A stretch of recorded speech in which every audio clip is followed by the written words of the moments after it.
I'm Jake, an orphaned teen scraping by on Chicago's streets. One crazy day, I stumbled into an insane expose that changed my life forever.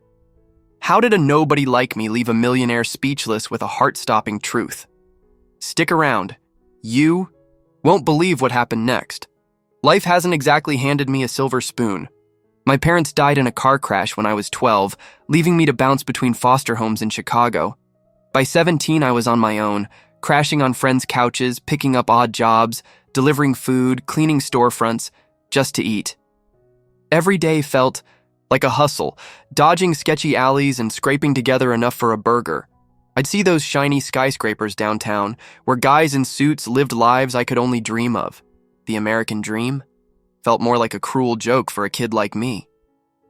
One freezing January morning, I was hauling groceries for this corner store in Wicker Park. My sneakers were soaked, my hands numb, but I kept going. Quitting wasn't an option. That's when I saw him, Victor Crane, this big-shot tech millionaire, rolling up in a sleek black Tesla. You know the type. Fancy suit, perfect hair, probably owns half the city. He was on some charity publicity stunt, handing out coats to help the community. I rolled my eyes. Guys like him didn't care about kids like me. They just wanted good PR. But then, something nuts happened. Crane's assistant dropped a folder, and papers scattered everywhere. I helped pick them up, not thinking much of it, until I saw a document with my parents' names on it. My heart skipped. Why were they in some millionaire's files? I stuffed one page in my pocket before anyone noticed. That night, alone in a borrowed sleeping bag, I read it. It was a contract, dated the week of my parents' crash, linking Crane's company to a shady deal. My head spun. Was this connected to their death? I had to find out, but confronting a guy like Crane? That was a whole different beast. The next day, I couldn't shake that document. It mentioned a consulting fee paid to my dad, a mechanic, who barely made ends meet. Why would Crane's tech empire pay him? I started digging. I'd sneak into libraries using free computers to search Crane's company, Apex Innovations. Online, it was all shiny PR, self-driving cars, green energy, changing the world. But X posts told a different story. Whispers of lawsuits, cover-ups, and a fatal crash tied to Apex's early car tech. My parents died in a wreck nobody could explain. Brakes failed, no skid marks. Was Apex involved? I tracked Crane's schedule online. He was speaking at a tech conference downtown, so I scraped together bus fare and went. The place was packed. Suits, cameras, the works. I felt like a fish out of water in my beat-up hoodie, but I didn't care.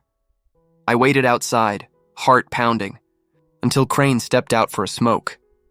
"Mr. Crane," I said, voice shaky, "I need to talk about my parents." He laughed, brushing me off, some street kid mouthing off.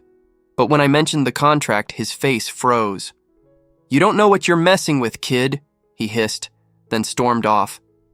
That only lit a fire in me. I started tailing him, discreetly. I'm not dumb. I'd hang around his office building, blending in with delivery guys. One night, I overheard him arguing on his phone about cleaning up loose ends. My stomach dropped. Was I a loose end? I was freaking out. Would you have kept going or bailed? I almost quit. But then I found an old flash drive in my dad's stuff, stashed in a box I'd kept from foster care. It had emails between him and an Apex engineer, warning about faulty brake systems.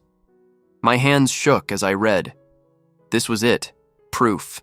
Apex's tech failed and Crane knew. I needed to confront him, but how? He was untouchable, surrounded by lawyers and security. Then I saw a post about a public Q&A at his next charity event. Perfect. I spent days planning, barely sleeping, practicing what I'd say. The event was at a swanky hotel, all chandeliers and champagne. I slipped in, posing as a waiter. Thank God for my side hustle skills.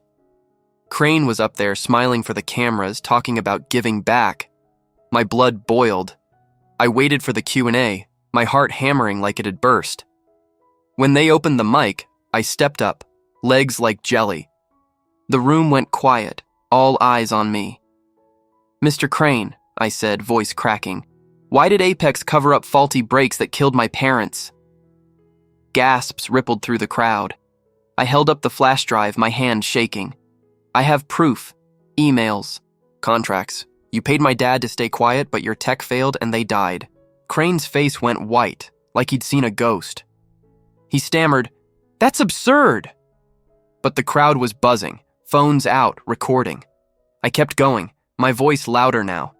You built your empire on lies, and I'm not letting you hide anymore.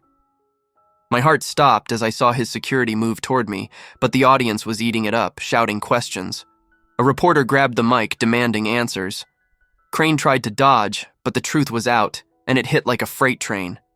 I'd blown away this untouchable millionaire with a heart-stopping truth nobody saw coming.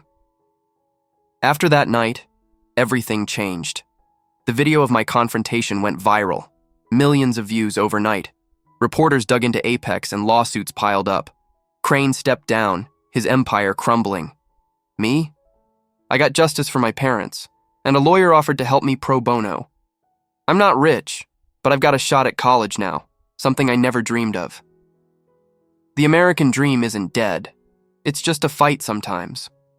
That flash drive gave me closure, and I'm rebuilding, one step at a time. If this story hit you, drop a like, comment what you'd have done in my shoes, and subscribe for more insane stories.